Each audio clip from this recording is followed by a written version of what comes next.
Welcome to a new episode of DevSecOps Talks with me, Matthias, and Andrei and Paul. Oh, no, it's out Paulina. She's in Japan of all places, but instead we have Mark today. Mark, would you like to introduce yourself? Yeah, really glad to be on this podcast. My name is Mark. I'm from Ankara. I'm CTO, and I'm really looking forward to this discussion today. And why we are here, because I met both of you, but in different locations, and you brought up the same problem. Developers and AI, like, what are they doing with AI? What should you do with AI? Nothing. Implement bugs. More bugs. Exactly. I think I like to dive in on this one because I think from my perspective, I've seen the two worlds to this, right? We've seen this world of let's go fast with companies like Lovable and stuff like that. We know it from our own backyard. And then you see the aftermath, which I've actually seen myself is, okay, what happens on like day 30 when those Lovable can't kick in, when reliability starts not fitting right with your company, and then your customers are calling about SLAs, right? That's the journey that we're really talking about here. Right, so let's sort out our perspective. So I guess Matthias is gonna have a security hat on him and a podcast host hat. Yep.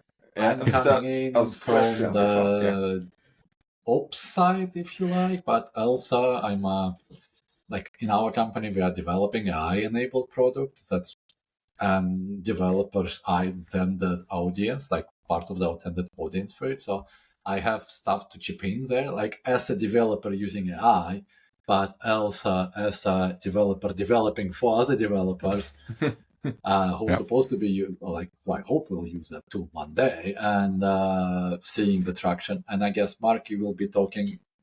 Yeah, I could definitely focus more towards the infrastructure side of things, right? That's my forte of things. But of course, it's towards development as well. Yeah, but like, would you be acting as from the standpoint of CTO and having your team? Sure, I could definitely play that role. I've definitely have it from that perspective for sure. Let's take it from that for sure. Yeah, right. And then I can see your team in front of me because I think I met a lot of them. So that's the people, right? Exactly. Yeah, okay. So I can start as well with. I was at AWS DevCon, right? It's DevCon. I can't remember the name. Anyhow, they talked about AI and for developer, and they kind of say like, "Oh, it's great to go from 0 to 1, right? You have something cool, use AI, but go from 1 to infinitive, we still can use a lot of developers. Don't worry, you're not going to be out of job. It's going to be even more developers and more engineers, and everybody's going to start building apps." Where do you see the balance? Is that as you see it as well, or is it mixed, or? Yeah, so I think from a CTO perspective, would be I don't know. I'm kind of seeing a mix right across the two spectrums. You have one where it's just like, well, I can predictively deliver on my goals, but then when you have someone who's using AI heavily, it's just like, we will get there, but I don't know when we will get there. Is kind of like the two ends of the spectrum. And at least for me, that I've seen is that developers are able to get off the ground really fast, as you say, but are they delivering faster? That's the real question. And of course, we've seen that. If I recall correctly, there was a report came out around just after the summer there recently. They did a survey across, I think it was about 1,000 developers across multiple organizations. And the statistics that came out was they asked the developers, okay, you've been using the tools. We have the metrics of before AI and after AI. And the results was developers believed they were producing 15 to 30% faster than they were doing without AI. But then there was obviously the CI/CD pipelines, the analytics that were there, and it actually turned out that they were actually delivering 15% slower, but they didn't even realize it themselves. So there's kind of like this phantom that you're in because you're not actively hard critically thinking, you think it's going faster. And I think that's a very good thing to weigh on. I would also say that obviously the industry is chasing speed, but I'm not sure if the speed would be the final outcome that we should be aiming for. So I would leave it hanging for now. Yeah, and I totally agree on that point, right? Because that's where AI, like Lovable, right, has really come in. It's the speed to get to market so fast. But you're right. Like, where do we add true, real value versus copy and pasting the same type of styles? And I think that's the real hard, right, questions we need to be asking ourselves. Yeah, I would give you an example of the tooling. Like if you just compare the tools that are actually starts to emerge to camps, if you like. So there are ones that focused on speed, and on that, I think the best example would be Cursor.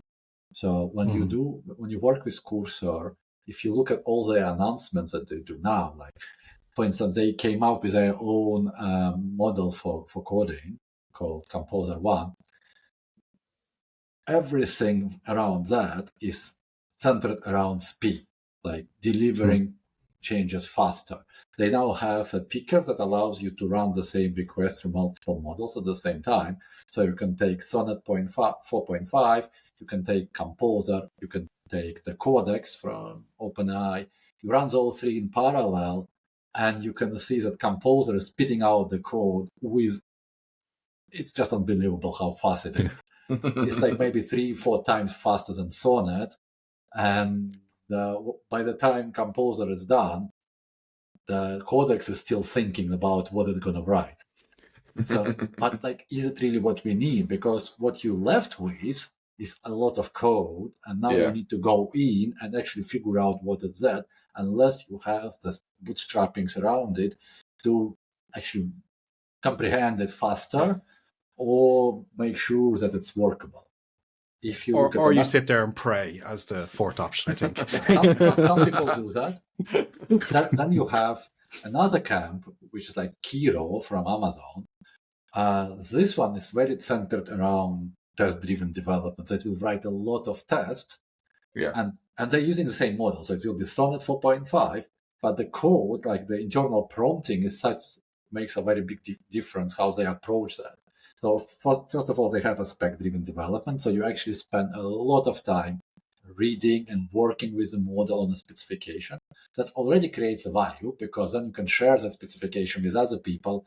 That automatically creates a context for the model, any other tool to work from later on. But it also allows you to anchor your thinking and make sure that what you're going to get is aligned with what you want. But then it's actually very, very slow to implement it. I don't know why, like, is it intentional or not? But it will also, as I said, like, it will write a lot of tests and use tests to validate that what it's writing is correct. And like, for instance, with Kiro, I kind of let it go. And I know that the result in most cases, like in 90%, would be quite good. Time to time, it veers off. But like, if you stuff it with all the context and the documentation and everything, it's actually doing a decent job. But then what happens is, like, it's going kind of slow. Like, it might take a couple of hours to implement something. It probably would take me a couple of hours to implement something. But then, after those 3 hours, I will be cognitively drained. I will be tired, because coding is like, it takes effort from your brain. You're getting tired, you're losing focus, and so on and so on. Because I spend so much time with that code, I will develop attachment to it, and it will be very hard for me to keep that baby, even if that baby came out ugly.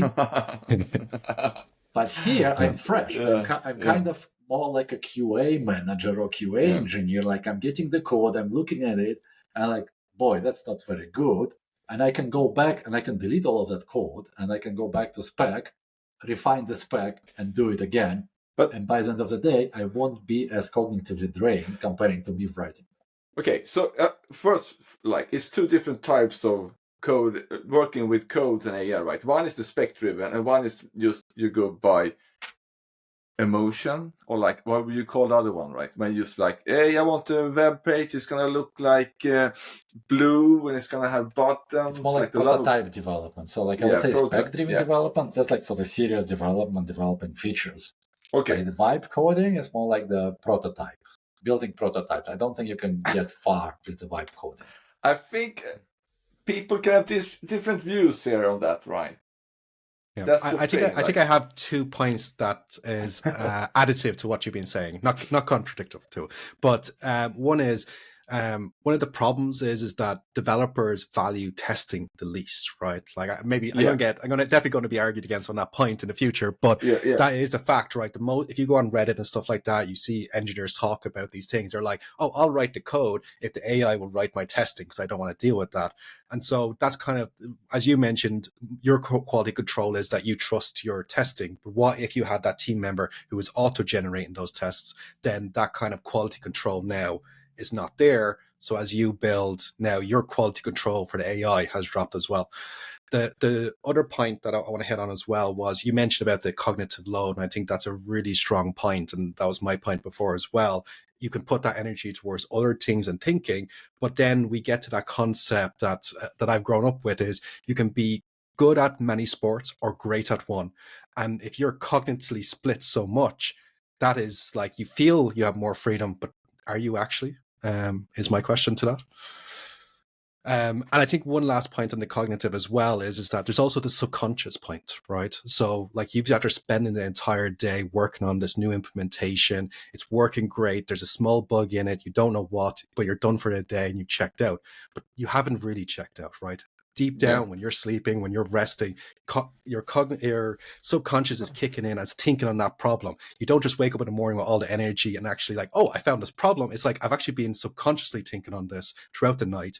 And now I'm actually just kicking this in the morning when I have the energy. So I think we've lost, I think that's a lost quality, which we don't recognize when we use AI. I would disagree with that. So like the way, basically I'm a Kira convert. I started with Cursor, converted to Kira. I'm like, I seeing myself going to Cursor less and less. Like, and I go there if I need to like quick edit maybe. It's great at those. And that Kira actually forces you to ask AI to edit it, but I'm kind of starting to get into the groove. Anywho, so when it kicks in and it's working, I'm basically thinking about the feature. It gives me the time to disconnect and think about the feature. So I'm still focused on the problem. Obviously, it's also possible to go and check the YouTube while it's working. It's like it's a personal choice of the person. But for me, it actually gives me that time where I have to sit and wait for it to happen. And I do appreciate that pause because that makes me think about what I'm doing. And is there a better approach? I think it's very personal. It probably will depend on person to person because someone will just go to gym.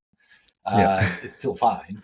I think. I mean, isn't that helping as well? I mean, training doing other thing, you still think about the problem. What can it do? How would you solve it? So when you look at the code that AI generated, like, it matches what I should do as well, right?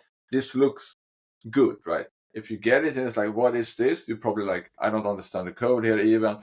This is probably something I won't accept or start using. I will tell it regenerate this stuff. Sorry, Mark, I jumped in front of you, but it's a small thing. So one thing that is kind of going away is the fun of coding. So like when you code yourself, that's a lot of fun. The dopamines kick in. With babysitting, it's less fun, but it still might be comparable. I like the problem of solving a problem, right? That's why I don't do CSS. It's not a problem. I like it's working now. I can see my text. Oh, it has to look good as well. Yeah. No, that's not. I kind of give up when I know the solution. So then it's great. Like, hey, AI, you know what? Can you fix this for me? So that's what I still have. I don't think I would give the problem solving to the AI because that's what I like with the coding. But would you trust? Sorry. Yeah, because just on that point, I think it's a really good one, right? Like AI for me is very useful in the sense of, from the perspective of getting that information, right? Like I have an idea how this problem should be solved, but how could I look at this differently, right? That is so powerful in itself, and that's exactly what you're saying, Matt, about that point. And I find that as one of my major use cases, for sure. Yeah. I think you wanted to lead, Matthias, that with a question is like, are developers actually using AI? I mean, true. I'm probably an outlier and like the early convert. But I think if you take the population in general, it's not like that. Like that's not like I'm describing it. No, but that's also the thing. What I hear is that they're doing it as we did years when Copilot come, right? You get suggestions, blah blah blah. I mean, that's how most people use it, right? This for loop, do this way instead, and now it starts working. Suggestion on improving their code. Not as you say, Andre, like, I need a project. Do the spec-driven one. Like, what's the spec for it? Because then it's going to make the whole project for you, not just fixing the function in the code that you already have. That's what I see it. I haven't seen any big projects working. Yeah. Because I think one of the tools that I've seen, like you probably heard of the Google announcement for the anti-gravity last week, right? Yeah. And I went through the effort. One of my colleagues reached out to me. It's just like, have you tried out the tool yet? And I'm like, I don't know. I'm not fully sold on Gemini overall. In troubleshooting, I've had like better results elsewhere, but the tool itself and the concept. So I dove into it. I tried it out, and I really got what it was, right? So the entire idea behind it is that they've created this simpler view to queue up your tasks, and then behind the scenes you're creating multiple visual codes and it's running them in agent mode, and then trying to abstract away the complexity of seeing the files and the agent and managing them. But in essence, it's literally just managing multiple visual codes with agents running, right? It's not game changer, in my opinion, right? It's made to simplify. So we're getting closer to the vibe coding perspective that we're talking about. How do we get to allow someone to get that idea? Oh, I need a system that tracks time tracking for my employees.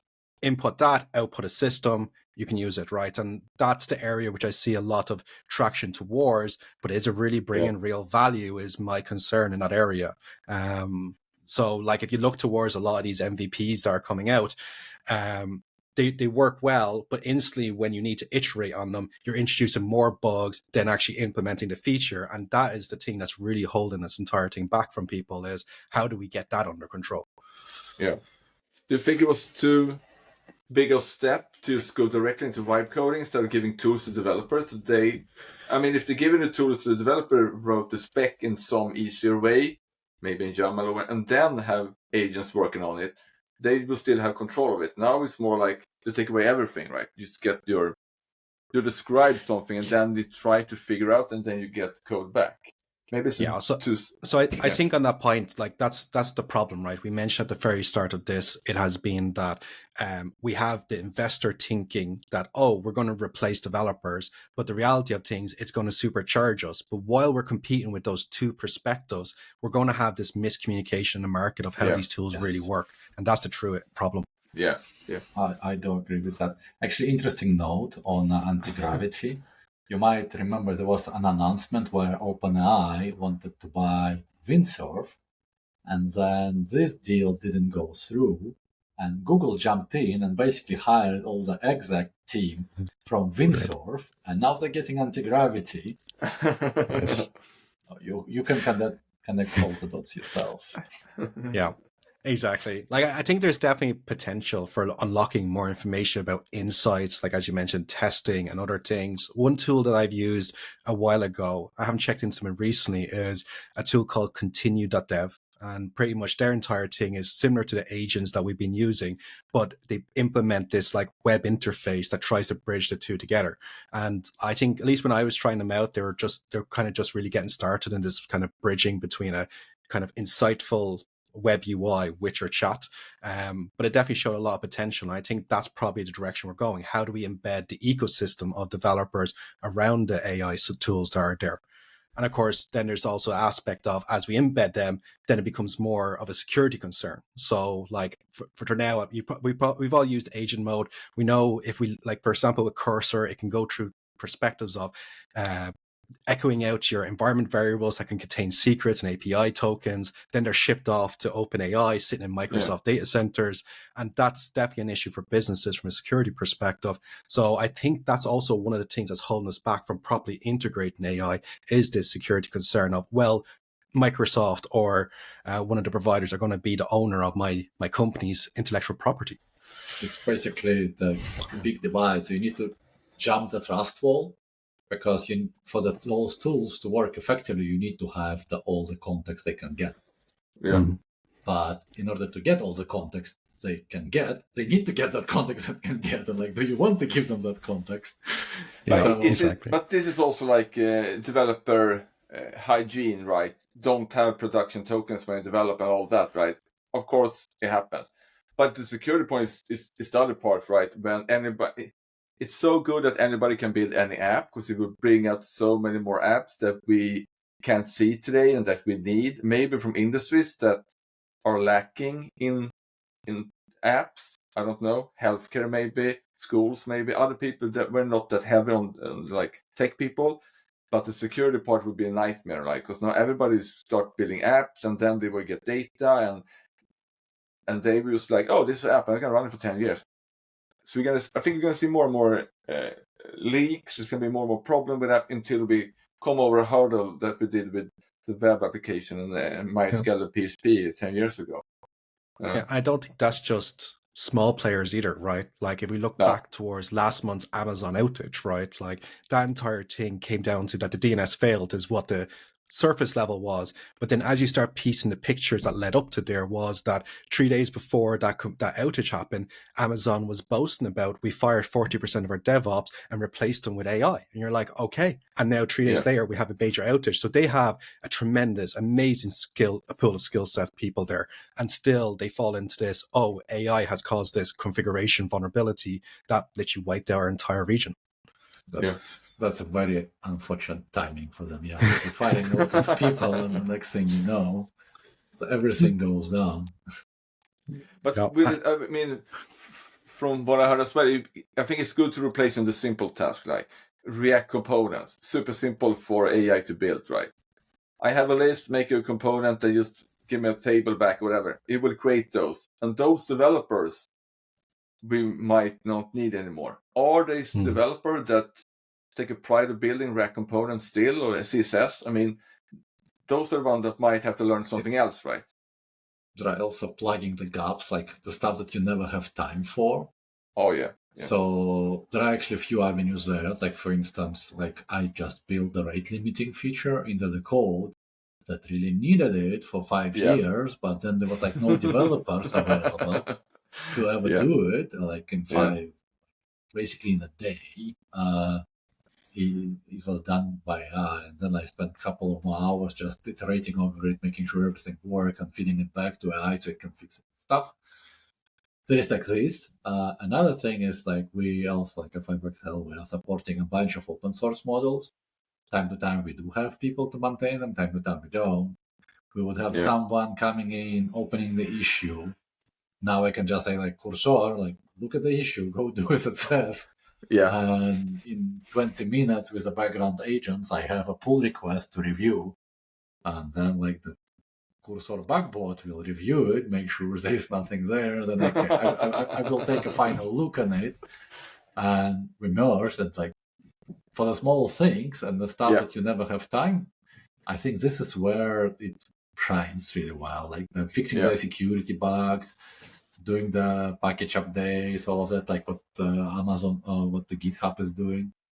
So that's even on the point you made there, which I think is the most valuable one, is pull request review, right? Like it's the last thing any developer wants to do, and it's really nice now that we get to the point where it's just like before you pin any employee with it, like get the AI to review it first and then take that feedback. And now the engineer who's going to come in to human read it, now we're going like, okay, now focus on the important things. Is that loop inefficient? Are we actually handling the code with how we do things? Do you see vulnerabilities, right?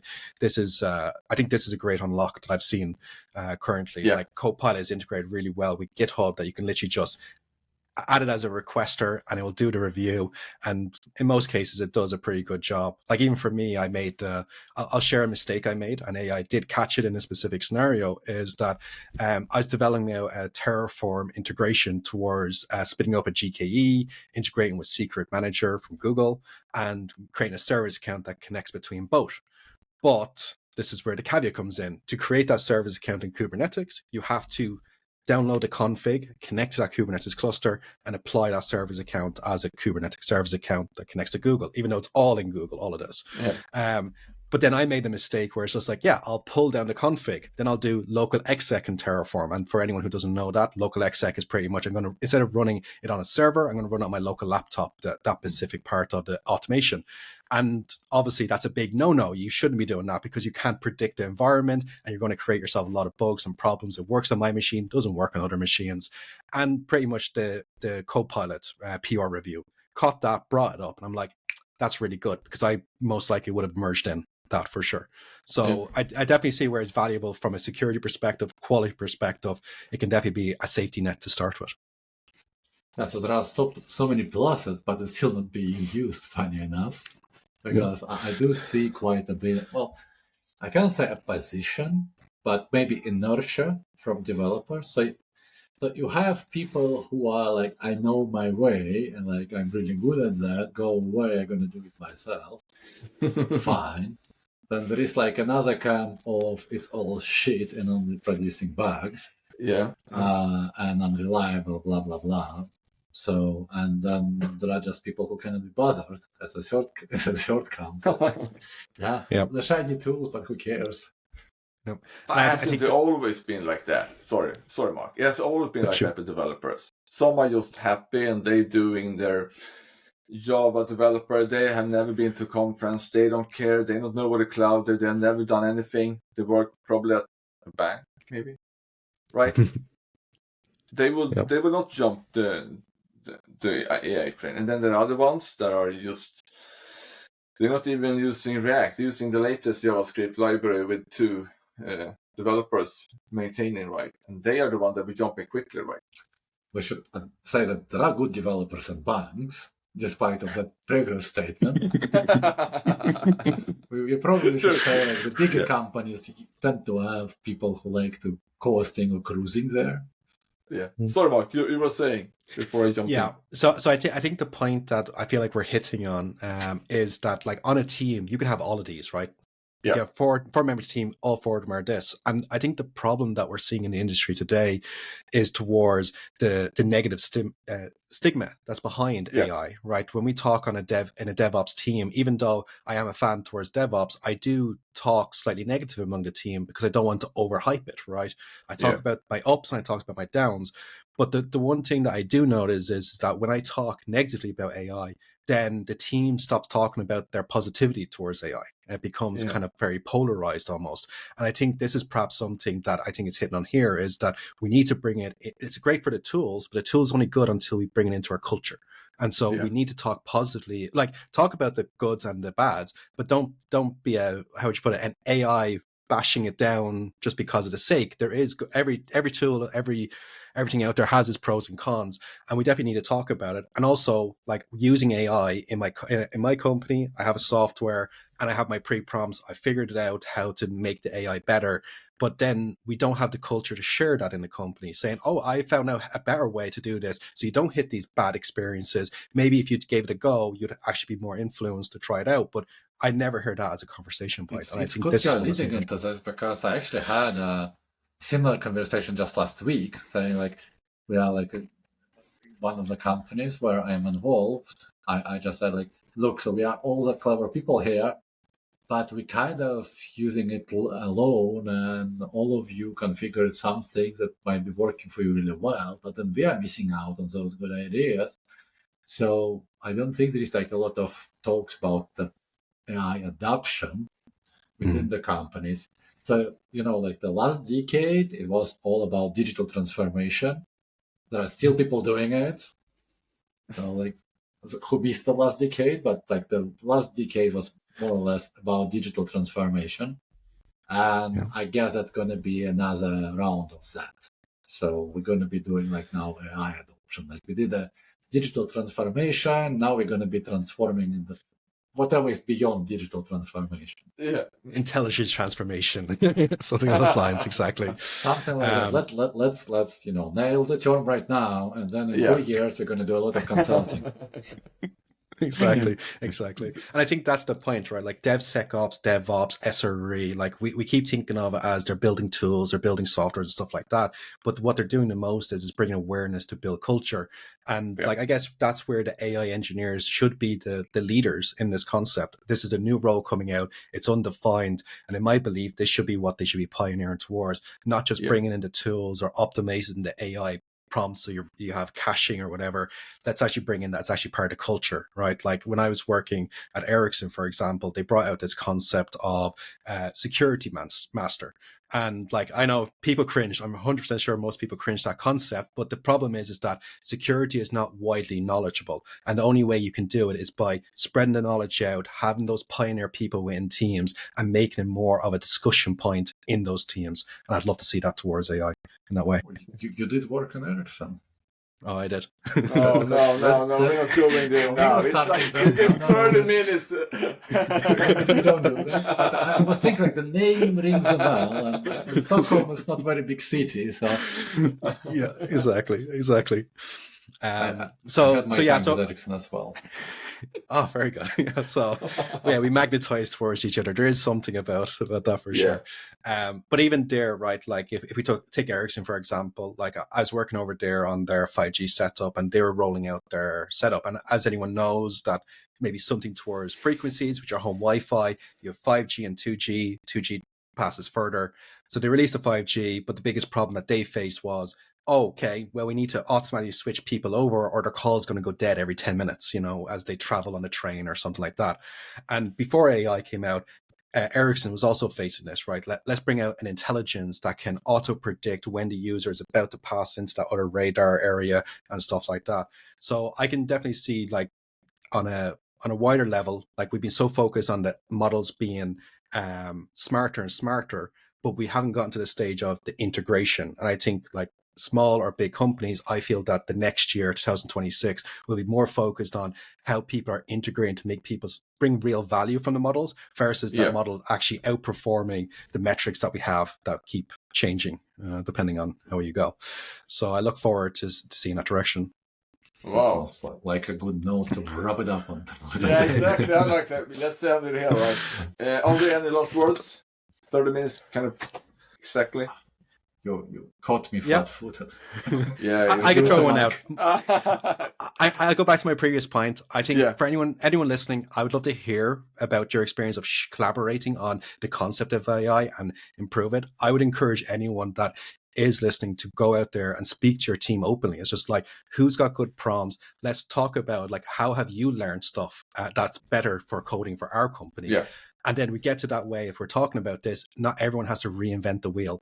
Let's stop reinventing the wheel. You basically need to make a golden path for the people who have no time or willingness to invest it into their own research and development. Like, this is how you get the efficiency. You have a clever people figuring out things out, but then you need to trickle it down to the rest of the team who might be either not having time, like maybe they are occupied with delivery, whatever they need to be doing. Could be they might not be bothered, but still, like, if you give them the tools, then you have no excuse. Exactly. And also, like, give people the power to test tools, right?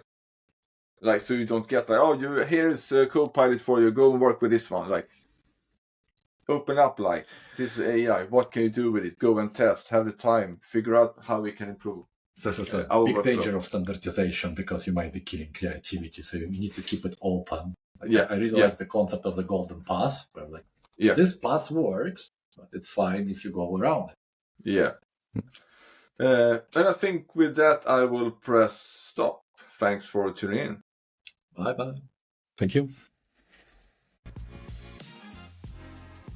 You have been listened to DevSecOps Talks with Matthias, Andre, and Paulina. For notes and information, please visit devsecops.fm. Thanks for tuning in.